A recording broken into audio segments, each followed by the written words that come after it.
I am Yahweh your God, who brought you out of Egypt, out of the land of slavery. You shall have no other gods before me. This statement concerning the priority of Yahweh is foundational to Judaism and Christianity alike, and serves to distinguish them from the polytheistic religions of their ancient neighbors. So critical is this idea that it's the most important commandment issued by Yahweh when he delivers his law code unto Moses. So it would surprise many to learn that monotheistic Judaism isn't quite as old as certain passages pretend. The worship of other gods amongst the Jews was quite common, even until the mid-2nd century BCE. Numerous deities were worshipped openly within the Jerusalem temple, including the Queen of Heaven, Yahweh's father, and Yahweh's wife. But perhaps most shocking of all was the accepted worship of the serpent from the Garden of Eden story, whose metallic idol was displayed prominently and said to have come from Moses himself. I'm your host, Jason, and you're listening to Dragons in Genesis. According to the Bible, the Jews were a separate ethnic group, distinct from their Canaanite neighbors, with their own religious practices that differentiated them from anyone else in the ancient world. While the majority of the population of Earth was polytheistic, the Jews were always monotheist. But that's not entirely accurate. Or perhaps I should say, every part of that statement is completely wrong. The Jews were not, in fact, a separate group descended from one family who lived in Babylon, as Genesis would have us believe, but ethnic Canaanites. Some of these Canaanite tribes would go on to distinguish themselves, identifying as a separate and distinct group. But this was an ideological distinction, not an ethnic one. Imagine the fans of one specific sports team claiming to be ethnically different from those who favor a rival team. Then they go on to claim that the fans of the rival teams aren't even legal citizens of their own country. That gives you a more accurate idea of what's going on in the Hebrew Bible. But the ideological conflict grows more complicated as the victorious Canaanite group, known as Israelites, will eventually begin accusing their neighbors, ancestors, and even other Israelite tribesmen of following abhorrent religious practices. This led to a vast collection of religious polemics to be written in order to bolster their own claims while vilifying their opponents. Chief among these accusations was that those who worshipped any deities besides Yahweh were following a foreign god. But the majority of the deities mentioned in the Bible weren't foreign, but part of the native religion. And these accusations weren't restricted to those who followed other gods, but even other worshippers of Yahweh, whose religious practices were, in some way or another, different from those of the author. So in many cases, the members of one Israelite Yahweh cult were accusing the members of another Israelite Yahweh cult of being foreigners who followed foreign gods, simply because they did things a bit differently. It would be like a Baptist Frenchman accusing his Methodist cousin of following Hinduism and being a native of Mongolia. So when we read the Bible and come across references to Canaanites, we must recall that these aren't foreigners who have filled the land, but the native inhabitants who are in fact relatives of the authors. And when we encounter religious polemics against those people, they're often engaging in a bit of mudslinging due to theological differences. The ancient Israelites venerated a multitude of deities, and their path from polytheism to monotheism was a long and complicated one, with many sects of Judaism maintaining temples and shrines and idols to other gods well into the Christian period. Of course, some might wish to argue that these weren't true Jews, and such behavior wouldn't have been tolerated in Jerusalem, but as we'll soon see, that wasn't the case. The Jerusalem temple not only knew of polytheism among the Jewish community, they had no apparent issue with the religious practices and maintained their own vast pantheon. And even the biblical authors themselves weren't all monotheistic. Mentions of other gods being worshipped by the Jews permeates the Hebrew Bible, though later editors have attempted to remove such references. So let's get a look at some of the gods of the Bible. At the top of the list, and their vast pantheon, is Elyon, the God Most High. Whenever you're reading the Old Testament and you see the word God or God Most High, this is an interpretation of the Canaanite god Elyon.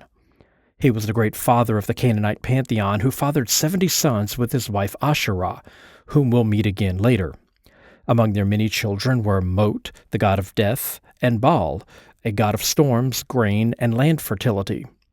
He's most famous for his creation of the world in Genesis chapter 1, the six-day creation epic that is inspired by the Enuma Elish from Babylon. He's the god primarily mentioned in the stories of the patriarchs, fading from view after that as worship of Yahweh became more prominent, though he does rear his head from time to time, such as in the book of Daniel, where it is he, and not Yahweh, who takes center stage. He's the god of the sky, sometimes symbolized by a great bull to signify his strength. Other names for him include El Kunursa, Ilu, Ilah, and Allah, depending on location. In Genesis 33:20, Jacob builds an altar to this god, and one chapter earlier, Jacob meets this god in person. And in Genesis 21, Abraham, visiting a shrine in Beersheba, first invokes Yahweh and then calls on El the Eternal, a title used for El Elyon that was also found inside a mine in the Sinai Peninsula. He isn't as active in the history of Judah as Yahweh, but rather he lends guidance and subtle nudges to the characters. In the Ugaritic text, El lives in a tent, sometimes atop Mount Hershanu, which is why he had no temple in the city, a detail we likewise find for him in the Hebrew Bible. Also in the Ugaritic text is a story in which El, attending a party with the other gods, gets incredibly drunk and embarrasses himself. This story, unsurprisingly, was not preserved by the compilers of the Hebrew Bible. And just as Baal rose in prominence in Canaan to become a chief deity, more important even than his father, so too did Yahweh when the land of Canaan became known as Israel and Judah. As his popularity grew, he first supplanted his father El, and then was later merged with him. Biblical writers went so far as to add lines of text within older stories that claimed that the two gods were actually one and the same, such as in Exodus 3 when Yahweh meets with Moses and claims that he is the same God who appeared to Abraham, Isaac, and Jacob. This is reiterated in Exodus 6:3, when he adds that the patriarchs did not know him by the name of Yahweh, which contradicts Genesis 15:2, in which Abraham calls his God Yahweh. The redactor of Exodus who made the claim didn't realize someone else would likewise modify Genesis to also merge El and his son Yahweh. And speaking of Yahweh, he is first attested in cultures to the south of Judah. He seems to come from nomadic people called the Shasu from Arabia and the Sinai. Worship of him spread northeast into Midian and Moab, and eventually into Canaan, where he was equated with the storm god Baal. He likely began as a wilderness god associated with the moon and eventually became associated with volcanoes, mining, and metalworking. In Canaan, the god of storms and land fertility, Baal, received a new honorary title, that of Yah, meaning Lord, and from that time, the two deities were considered to be a single god. After his merger with Baal, Yahweh appropriated the role of fertility god, providing grain for the land as well as prosperity for the king. He was also a war god, leader of the army of lesser gods, a detail evident in the full Hebrew name, Yahweh Sabaoth, which means Lord of Armies. The Psalms also references the name of Yahweh being used as a war cry, such as Psalm 89:16 and 118:10-12. He's the son of El Elyon and receives his birthright as ruler over the nation of Israel in Deuteronomy 32:8, when El divides the world amongst his children and gives his favorite land to his favorite son. Like Baal, he fights a great water dragon to begin creating the world. His presence was denoted by a cloud of smoke, as seen in the Exodus narrative, and this represented his worship in temples, which involved the burning of frankincense and cannabis, as was discovered at the temple of Tel Arad. Like Baal, his consort was the war goddess Anat, who was worshipped alongside him in his temples well into the Second Temple period, though he eventually usurped the position of El Elyon, his father, and was later merged with him. Once authors began imagining that these two deities were a single god, they depicted Yahweh as having El's consort, his mother Asherah, who is mentioned dozens of times in the Hebrew Bible. Eventually, she too would be removed and her status cut down as priests of Yahweh rejected the worship of any god beside their chief deity. As they rejected the worship of the other gods, old styles of Yahweh worship were projected onto these other deities, such as idols and child sacrifice, both prominent features of Yahwism that were later rejected and claimed to only be part of the worship of Baal. These topics will be covered more closely in later episodes, particularly those pertaining to the book of Isaiah, and modern archaeology confirms these practices in conjunction with the worship of Yahweh in Israel. In the Hebrew Bible, the god Baal is associated with a variety of horrible practices and linked with the evil Canaanites. As such, he's thought of in modern times as a demon or an evil god that foreigners worshipped while oppressing the Jews. In reality, this was a benevolent god who granted plentiful grain harvest and national prosperity. Worship of him was linked with the divine kingship and victory in battle, which are all details that will later be associated with the worship of Yahweh. He was a prominent god amongst the Canaanites, and that worship extended to those Canaanites who called themselves Israelites and Judahites. In ancient text, he was a favorite son of Elyon and became a chief deity after defeating Yam, the great dragon, alongside Rahab. He lived in a palace atop Mount Zaphon, which was first said to be near the ancient city of Ugarit, and later said to be near Jerusalem. As mentioned earlier, his wife was the war goddess Anat, who avenged his death at the hands of his brother Mot, and helped him to be resurrected, a scene that was reenacted by his cult as part of a nature renewal festival. Baal, which means Lord, was a title used for a variety of Canaanite gods, though it's often used as a proper name for the god in question, who was also known as Hadad. Baal is also called the rider on the clouds, denoting his role as a storm god, and hurling lightning bolts at his enemies, like Zeus. He's the lord of the heavenly army, slayer of dragons, lord of the earth, and the patron god of Canaan, the land that will become Israel. He also fought the multi-headed god Lotan, who will later become Leviathan, and was thus an enemy of serpents. He's also represented by a bull and is sometimes called Baal Almighty. All of these details will later become attributes of Yahweh. Several times in the Hebrew Bible, the two names are used interchangeably, such as in 2 Samuel 5:20, when the Israelites defeat the Philistines at a river crossing, and the site of the battle is given the name which means Yahweh breaks through. But the name given is Baal Perazim, which literally means Baal breaks through. Or in Hosea chapter 2, when Yahweh says to the nation of Israel concerning the covenant he intends to establish, "On that day you shall call me my husband, and you shall never again call me Baal." On a small island in the Nile situated near Egypt's southern border was a small fortress settlement known as Elephantine, which once held a thriving Jewish community. The original purpose of the fortress was to keep an eye on the Nubians to the south, but later Jews loyal to the Persians were stationed there to keep an eye on the Egyptians.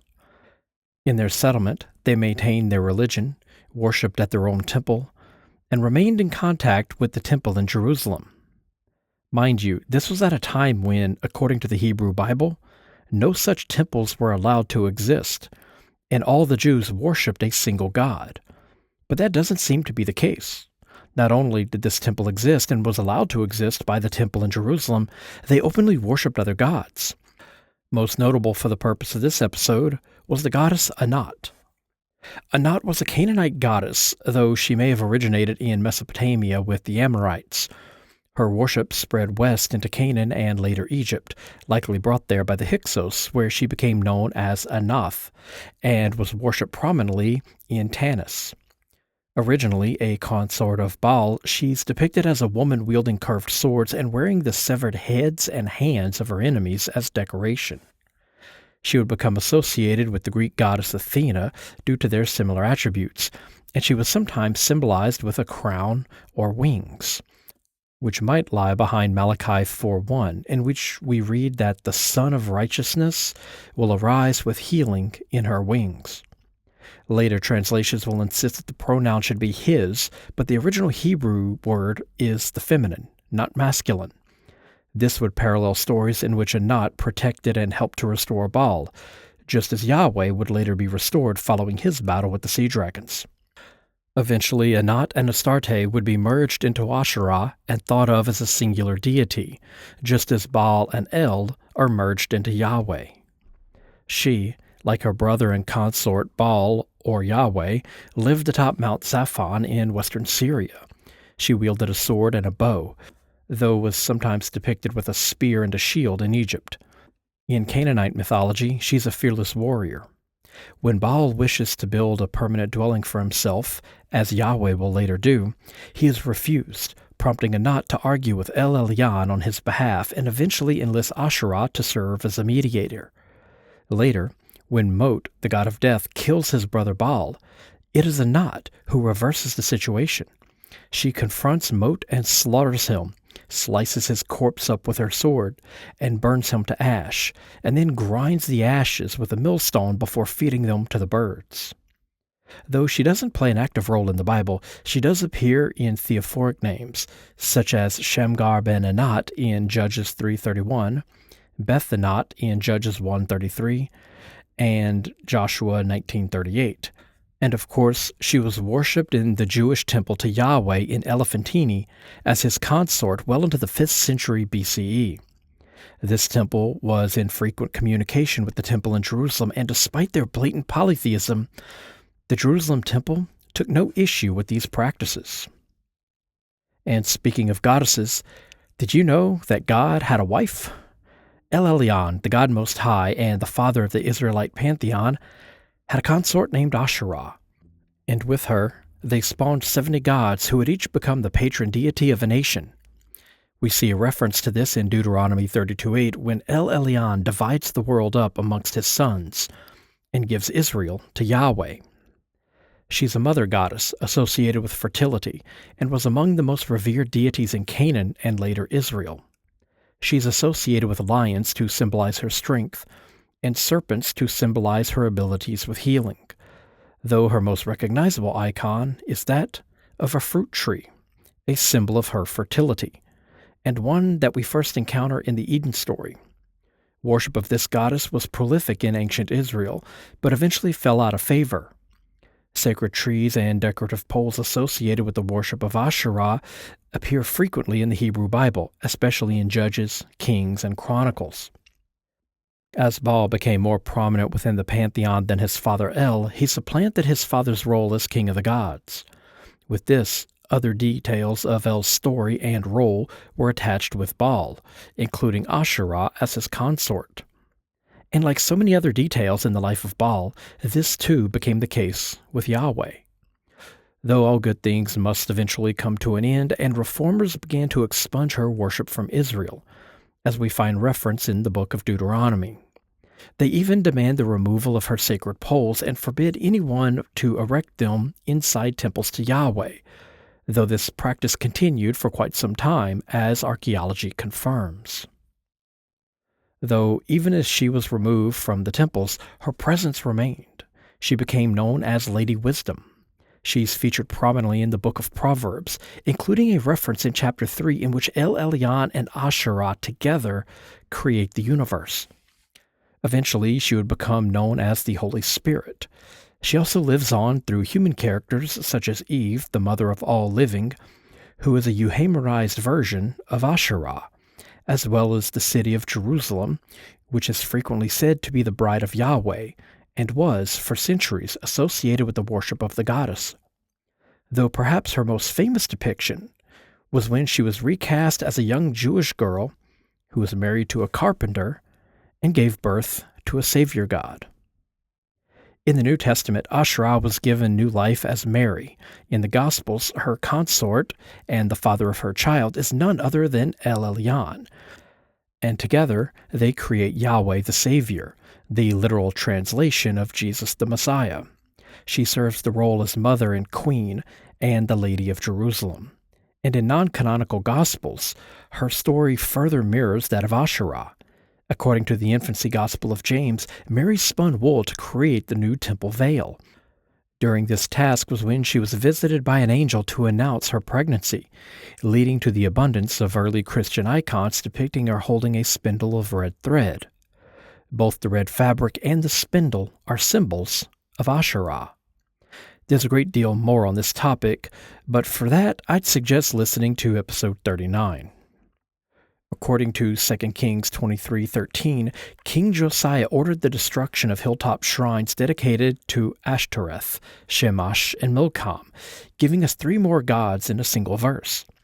Worse yet, these shrines were located on the Mount of Olives, the place where Jesus is said to have communed with his Father prior to his arrest. This was a holy site for the ancient Israelites, which held a shrine to Yahweh before such shrines were outlawed. During these reforms, shrines to other gods were often destroyed and desecrated. So who are these other gods whose shrines were constructed on this holy site to be worshipped alongside Yahweh? Ashtoreth, sometimes referred to as Astarte, is a Canaanite goddess associated with beauty, sexuality, hunting, and war. She's one of the 3 primary goddesses of the Canaanite pantheon alongside Anat and Asherah. Stories discovered at Ugarit depict her playing a diplomatic role with Baal, cooling his hot-headed nature and hunting game. But her name denotes her role in fertility, and she might appear in the Bible more times than you noticed. The name of God, El Shaddai, is supposed to mean God Almighty, but scholars have never actually agreed on that. The majority of the appearances of that name in the Bible, 5 times in Genesis and once in Exodus, occur in conjunction with fertility blessings. The Hebrew root word shad means breasts, so the blessing comes not from El Elyon, with a clumsily translated name that could mean Almighty, but a fertility blessing from a goddess with breast. So El Shaddai, a deity associated with a group of Amorite mountains, may very well have been a goddess, and that goddess may have been Astarte, though the name might also be derived from the Hebrew word shaddad, meaning to deal violently with, which would mean that this god's name is God of Destruction, which doesn't quite fit the fertility blessings within the context of every mention of this name. Ashtoreth is also seen in 1 Samuel 31:10 when the Philistines slew King Saul and desecrated his body, which was displayed in a temple to the goddess. This was done because she was also a warrior goddess, and the Philistines were honoring her with the body of a defeated king. She appears again in Judges 10:6 when we find a reference to the Israelites worshiping her alongside other Canaanite gods, a sentiment echoed in 1 Kings 11:5. When the same is said of King Solomon, the man responsible for constructing Yahweh's temple. And speaking of Solomon building temples to gods besides Yahweh, one such deity to receive such honors, according to 1 Kings 11:7, was Shamash, also called Shamash. When the Moabites defeated the Israelites in battle, it was Shamash whom they credited for their victory. He was a stern Semitic sun god who conquered death and darkness and brought life to the land.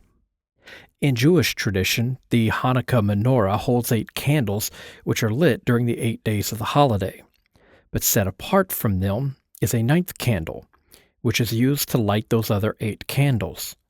This candle, which brings light to the others, is called the Shamash candle. Messianic Jews have thought of this as a reference to Yahweh, or later Jesus, as the helper and servant of the world. Like many gods, Shamash has been stripped from their mythology as his role as a light bringer, and has been absorbed by Yahweh. The lighting of the menorah symbolizes the spreading of light by the god Shamash. But his stories haven't been completely lost. Just as he rose from the darkness to appear over the horizon as the sun, we see him do the same twice in the book of Judges.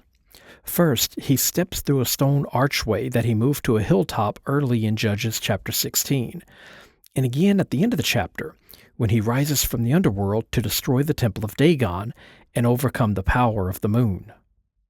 These scenes are euhemerized, meaning the story of a god is retold with humans playing their roles and set into history. In this case, Shamash is played by the mythical Samson, and the moon goddess is played by Delilah.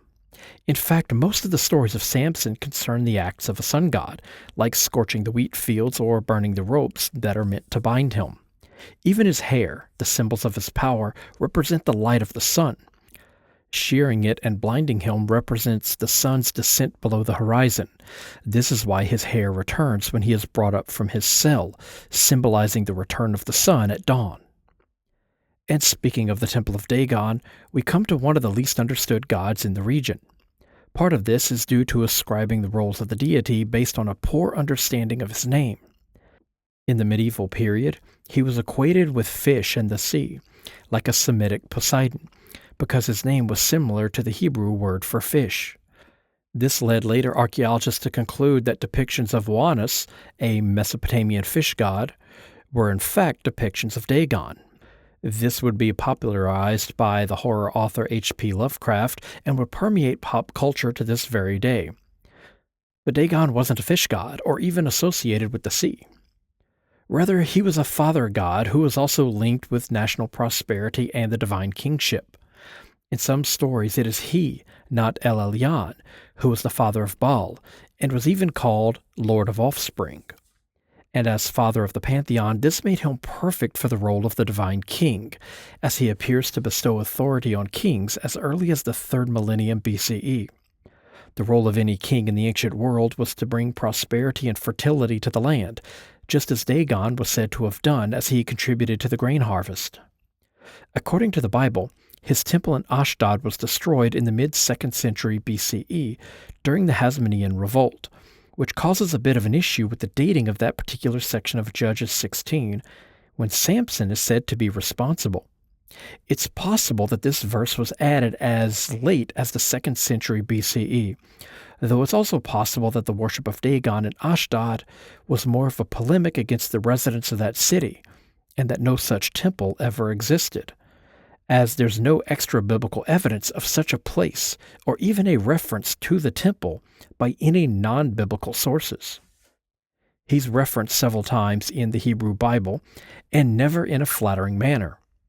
Joshua 19:27 states his heathen temples were located in the land and defines him as a Canaanite god in order to distance the author from worship of such a deity, despite the fact that the Israelites maintained worship of various gods for many centuries after they had supposedly switched to monotheism. Of course, his temple is also mentioned in Judges 16 and again in 1 Samuel 5, where the Ark of the Covenant destroys the statue of Dagon. The location of Saul's desecrated corpse is switched to Dagon's temple by the author of 1 Chronicles 10, and its destruction is detailed again in 1 Maccabees 10:83. In Ezekiel 8:14, we encounter a scene in which the author writes about pagan worship in Jerusalem. In this instance, the ritual mourning of the Mesopotamian god Tammuz, also called Damuzid. In Canaan, he was known as Adon, from which the Hebrew title of Lord Adonai is derived. So when someone uses that as an alternative title for God, they're using the name of a Mesopotamian god, and for good reason.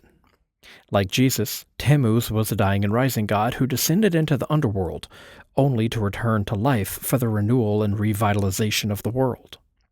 Like Baal, the death of Tammuz was celebrated by Jews as he perished in midsummer and was ritualistically mourned. We can see a similar practice in Christianity with the ritual mourning of Jesus' death on the anniversary of the crucifixion. This god was not only associated with the cycle of seasons and rebirth, but also of shepherds and milk, two prominent themes which recur in the foundational stories of Israel. But the myth of Tammuz didn't only influence the story of Jesus and the patriarchs.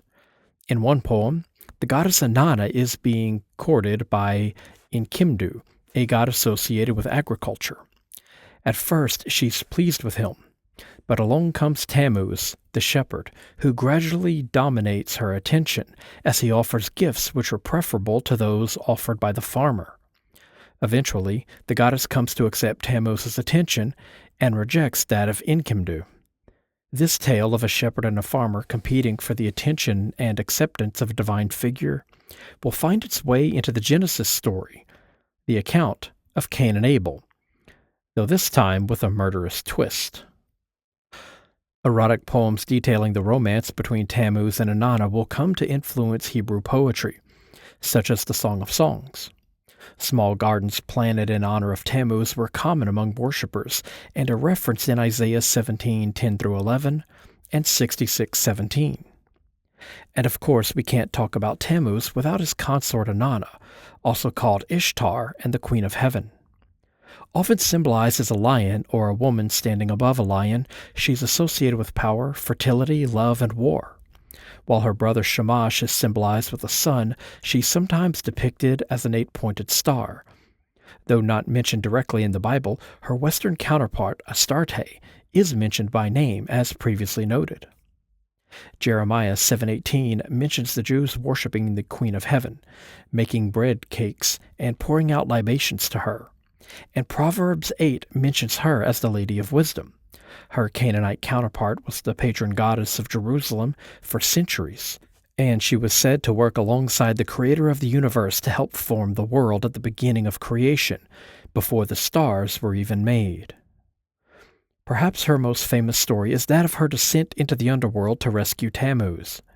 Entering into her sister's domain, she's trapped, judged, and executed, but arises again 3 days later.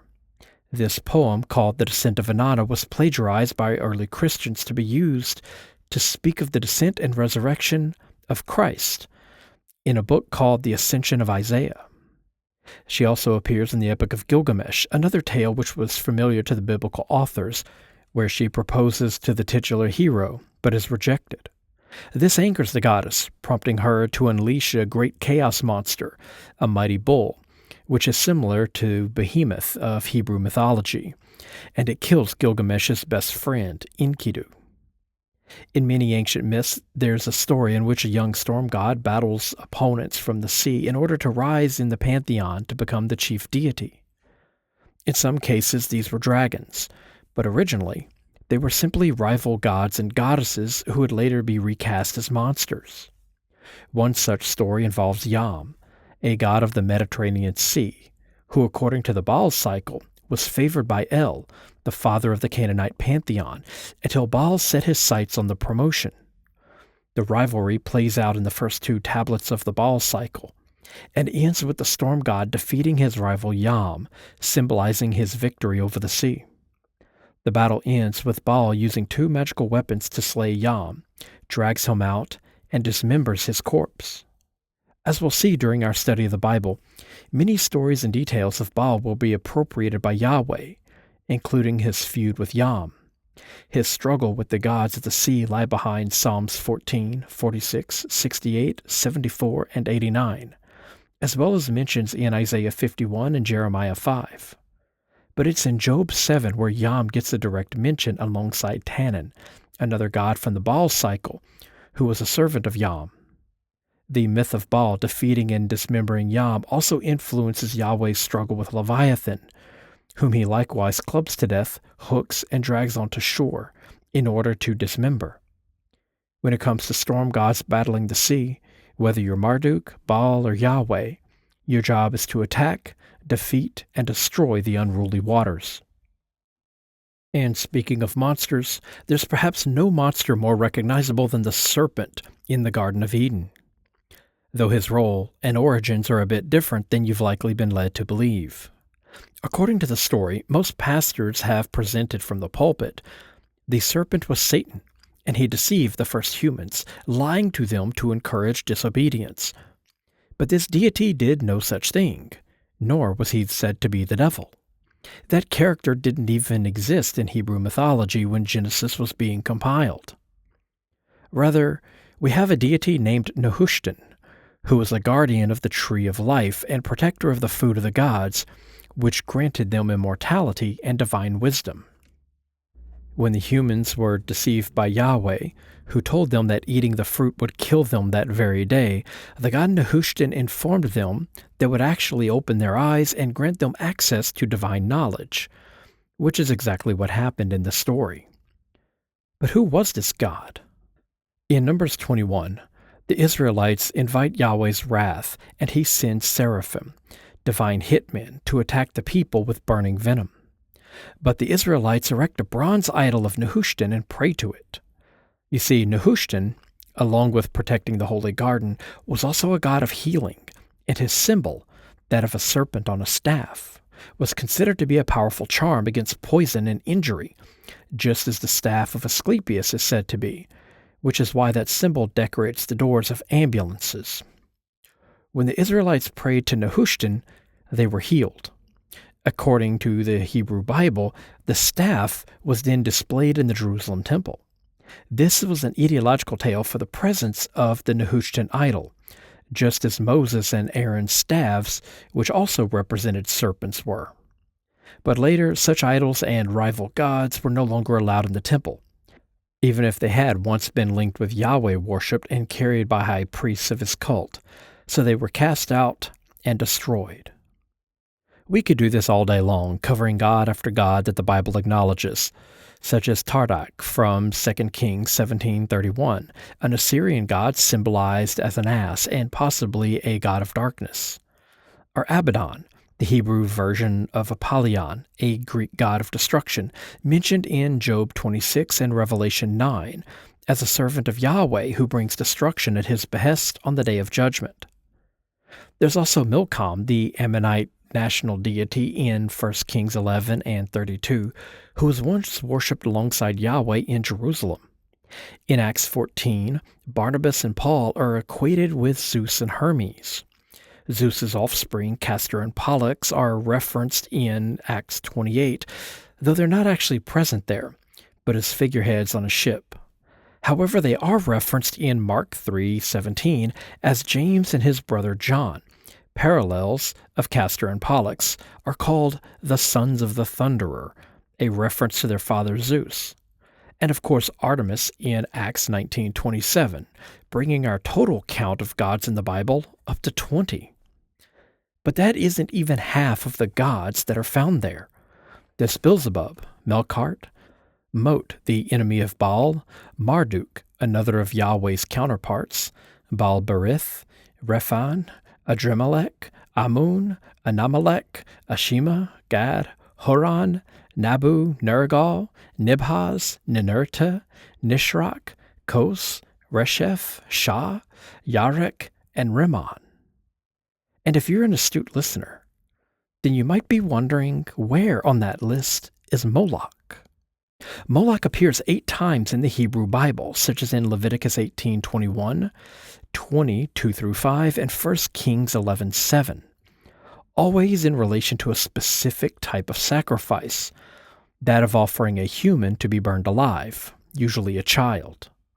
The reason for this omission is because Moloch isn't actually a god that sacrifices are being offered to, but the name of the particular type of sacrifice.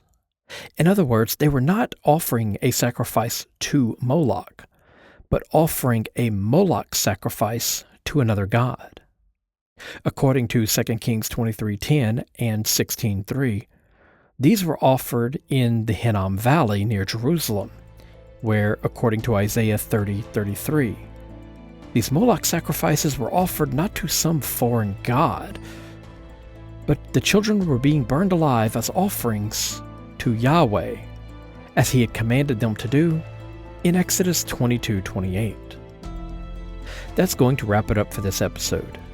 You can help the show by giving a review on your favorite podcast app or by heading over to dragonsandgenesis.com, where you can find links to donate, join my Patreon, send books from my wish list, find a list of recommended reading, and get information on the latest episodes. And as always, thank you for listening.